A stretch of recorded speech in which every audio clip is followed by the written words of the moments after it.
Hi there, and welcome again to the Explaining History podcast. And today I'm going to talk about the end game for the British campaign in the Middle East in 1918 against the Ottoman Empire. By late 1918, it was increasingly clear that the Central Powers had a very short time left to wage the war. Following the fall of Bulgaria in late September 1918, the entire eastern part of the Central Powers began to waver and crumble. The problem with losing Bulgaria was that oil supplies from Romania were imperiled to Austria and Germany. It also put the Ottoman Empire in a very difficult position as well. The Ottoman Empire had fought a surprisingly good war. The British and the French, in typical colonial fashion, had written off the Turkish army. However, under the guidance of German officers and retooled with German weapons, the Turkish army from 1912 onwards reorganises itself into an impressive fighting force. Disasters inflicted upon the British and the French at Gallipoli and on the British and Indian soldiers at Kut al-Amara in 1916 both show that the Ottoman Empire had a lot of fight left in it. However, 1916 is really the high point of Ottoman power and fighting prowess in the Middle East, and from thereafter there is a period of steady decline. The campaigns that the Ottomans fought against the British had cost them irreplaceable troops. One of the great strengths of the British Army during the war is its ability, using domestic and colonial troops, to keep replenishing itself. In the two theatres where the British were chiefly concerned, Palestine and Mesopotamia, the British were able to pour in resources, and they had marched on Jerusalem in November and December 1917. Though the opposition then had been determined and had cost the British 18,000 casualties. The next big offensive in Palestine at Megiddo was in September 1918, and this swept away Ottoman resistance. There was a swift rout, and 3/4 of the enemy's forces were captured. So between December 1917 and September 1918, there had been a decline in the manpower of both armies in order to satisfy the needs of other theatres and other fronts. But the Ottomans ran their forces down far greater. One of the things that lures the Ottomans away from the fight with the British is the potential for a vast land grab on their northern border with Russia as a result of the October Revolution in October 1917. From February 1918 onwards, the Ottomans were marching into Russian Transcaucasia, and this fragmented into Armenia, Azerbaijan and Georgia. Half the army was in the region by September 1918. Including some of the best fighting units. And it looks as if there was one great strategic blunder by the Ottomans during the war, this surely must have been it.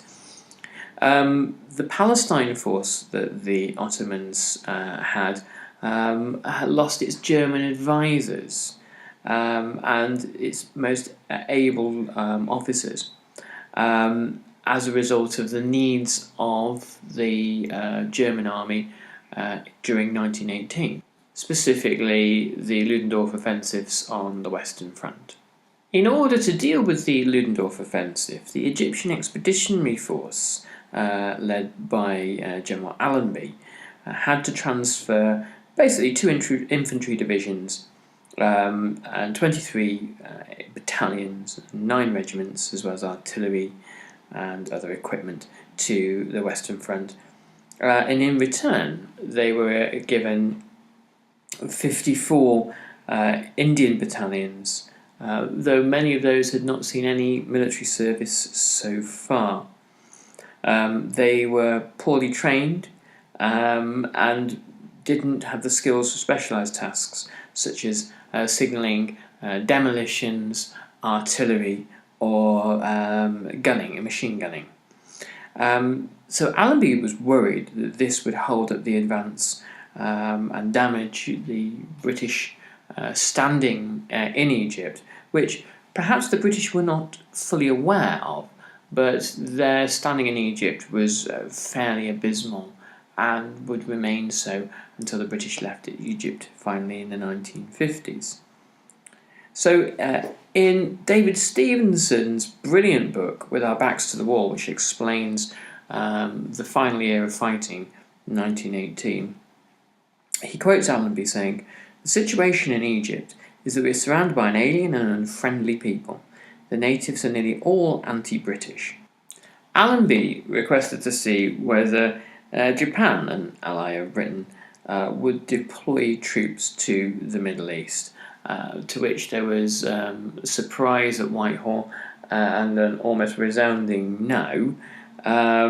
The understanding that the British had fairly accurately of Japan was that Japan was interested in its own theatre within the Pacific and Asia, and very little else.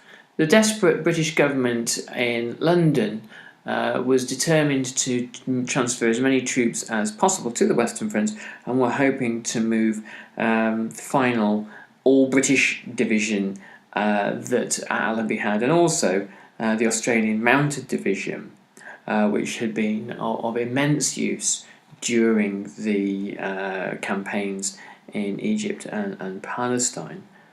And Allenby was frank in his estimations and said that ultimately this would constitute a serious risk. There would be too few troops to hold the line or to maintain a contact with the Arab revolt of T.E. Lawrence in the Hijaz, which is now Saudi Arabia, and that there was the possibility even of losing Egypt, perhaps from a revolt within Egypt or a successful Ottoman expedition into Egypt. And this would, of course, have deprived the British of the control of the Suez Canal. Had this happened, then the British Empire would certainly have been fragmented or even lost. Allenby got to keep his troops, and then during the summer of 1918, when there was comparatively little action, the troops got to rest and train. The Indian soldiers were brought up to a level of skill that would have been important for the forthcoming campaign, and the Turkish troops were, and on the other side of the line, didn't have any of these kinds of benefits. The material strains upon the Ottoman Empire were showing, and the Turkish army was suffering from a kind of attrition due to hunger and illness. One key thing that comes up here, and I was writing about this for a magazine article the other year, it was the public health initiatives that were happening at the time, or the kind of military health initiatives, particularly regarding malaria. So the British Army drained swampland and made sure that their troops stationed in the Jordan Valley were protected from malaria. The Ottomans didn't do this. Previously, in other campaigns during the Boer War, for example, the Royal Army Medical Corps and medical officers in general were seen as a kind of an annoying inconvenience. You go back as far as the Crimea, and the Crimea is the moment in which that medicine as a kind of a means of fighting war, keeping the troops fit and healthy so that they can wage war, becomes a key public issue. More soldiers are lost to typhus and cholera in the Crimean War than any other cause. And it was only during the First World War when suddenly there was such an enormous demand for manpower that everybody counted, every man counted. that suddenly generals begin to listen to doctors. And you have people like Douglas Haig and Sir John French actually inviting colonels from the Royal Army Medical Corps to dinner to talk to them, because they understood, it began to dawn on them that cholera was just as dangerous, or malaria was just as dangerous to winning or losing the campaign as the enemy. Fresh troops and adequate healthcare and food meant that by September of 1918, the Egyptian Expeditionary Force enjoyed a 2-to-1 advantage in manpower over the Ottoman forces. This meant they had 12,000 cavalry, 57,000 infantry, 540 artillery pieces, against 3,000 cavalry, 26,000 troops, and 370 cannons, respectively. And the British also managed to command Prince Faisal later of Iraq, but Prince Faisal, his Northern Arab Army, that was principally under the control of, or the orders of, Edmund Allenby, but was advised by T.E. Lawrence and his other liaison officers. And this meant that the Arab revolt could be coordinated from Allenby's headquarters. Now, at this time, many of the key deceptions of the British regarding the outcome of the Arab revolt was starting to become increasingly clear. Sharif Hussein of Mecca, Faisal's father, who had been given certain ambiguous guarantees by the British officer Henry McMahon, which were also contrary to the Sykes-Picot Agreement, which had offered Syria and Lebanon to France and Iraq and the rest of Mesopotamia to the British. And also the emergence in late 1917 of the Balfour Declaration, which had offered to create a Jewish homeland in Palestine, ran contrary to what Sharif Hussein believed that he had been promised, which was a united Arab nation. The British, eventually becoming disconcerted with Sharif Hussein's complaints, as they saw it, decided that it might be better to back his rival Ibn Saud, who would later form the Kingdom of Saudi Arabia. However, as the troop numbers dwindled for Allenby, he suddenly began to look upon the contribution of the Arabs as being more and more important. Losing men to the Western Front had given the Arabs a little bit more leverage. So the Arabs had managed to kill, wound or capture, or simply immobilise in the desert by destroying trains, 25,000 Ottoman soldiers.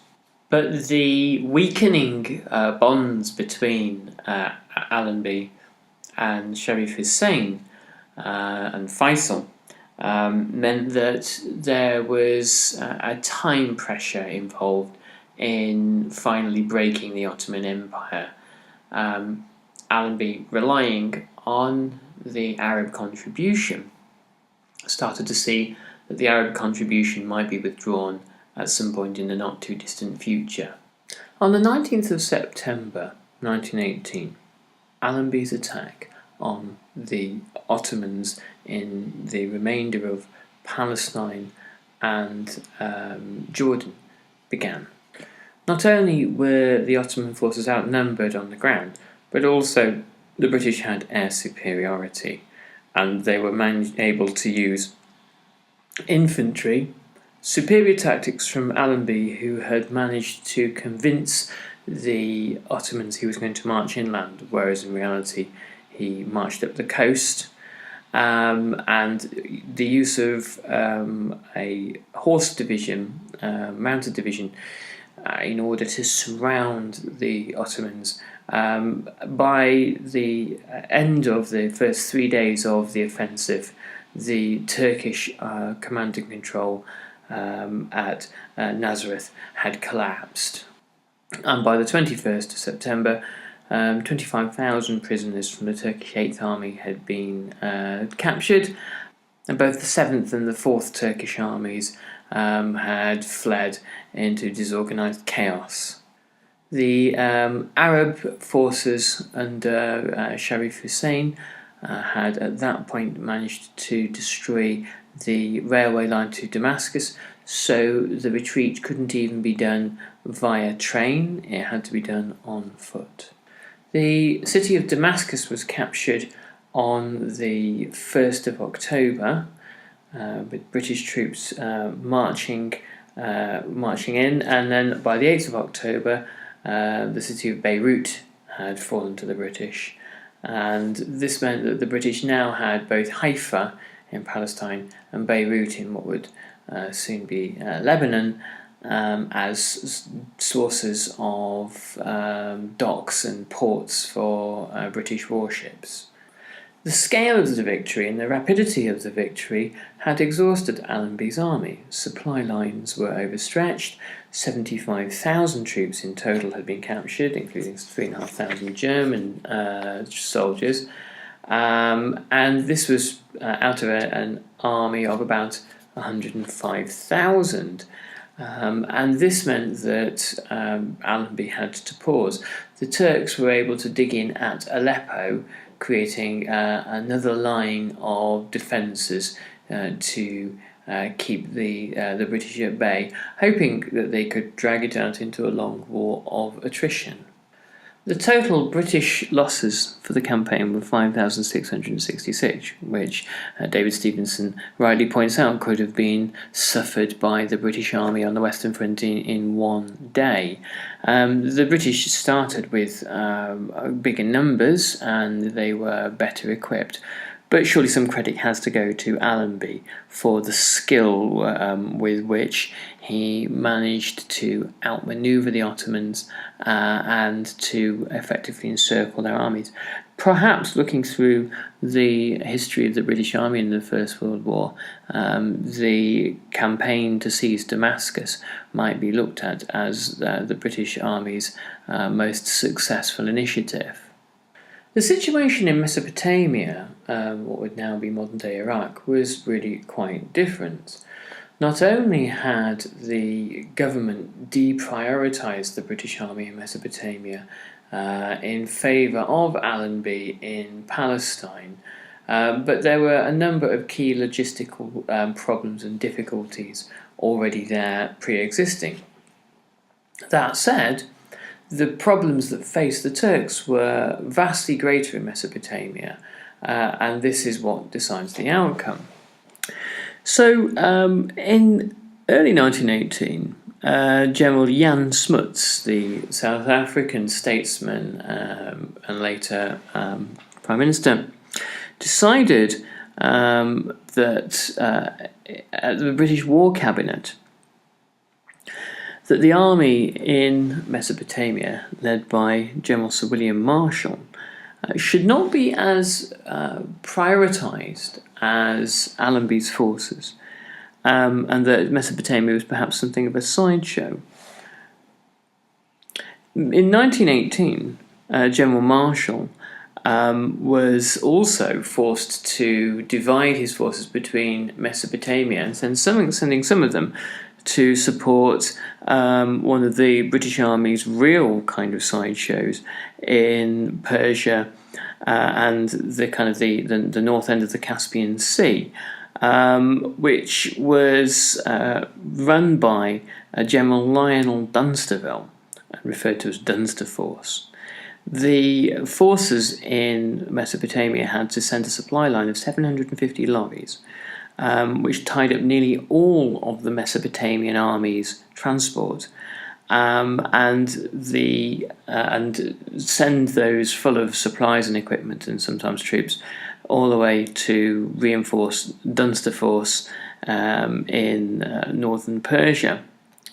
The terrain, having been there myself, is notoriously difficult and mountainous and problematic for anybody traversing that region. Let alone a force in kind of rickety trucks in 1918. The problem, therefore, was in dealing with the Ottoman forces in that area. But the crises that the Ottoman Empire had gone into in the previous 18 months was really quite telling. In 18 months earlier, in mid-1916, as I said, the Ottoman Empire had dealt Britain a terrible blow at Kut al-Amara, besieging the British army and eventually forcing its surrender with terrible suffering involved. But by late 1918, the entire garrison in Mesopotamia eventually surrendered to General Marshall. This is 15,000 troops when he marched up the Euphrates River. And in April 1917, 17,000 Turkish troops had already died of disease and hunger. And what that tells you is that these outposts of the Ottoman Empire were where large numbers of men were dying of starvation and dying of disease, were really kind of canaries in the mine for the Ottoman Empire itself. They were the ones that showed the ill health of the Ottoman Empire overall, economically and strategically. Following the surrender of Bulgaria, it became clear to the British that the Ottomans might seek terms at any time, and therefore Marshall should now strive to capture as much territory as possible, always useful when you're entering peace negotiations. Marshall said that the transport shortages as a result of the Dunster Force made it very difficult to make it all the way up the Tigris or the Euphrates River. And the cabinet was desperate to seize Mosul at all costs. I think I've mentioned before Lloyd George's obsession with Mosul, knowing what came out of the ground there, principally oil. The British had made it as far up the Tigris River as Tikrit, famously the birthplace of Saddam Hussein, and the battle north of Tikrit on the 23rd to the 24th of October saw the Turks once again outflanked and defeated. On the 30th, the Turkish armistice was signed, and the entire force on the River Tigris surrendered. And the Sixth Army, the Turkish Sixth Army, was all but destroyed at this point. 11,000 prisoners were taken by the British, who had lost 1,866 troops into the bargain. And they managed to seize Mosul, which was the central town in the Mesopotamian oil region, which fell into British hands and was perhaps the greatest material prize of the entire war.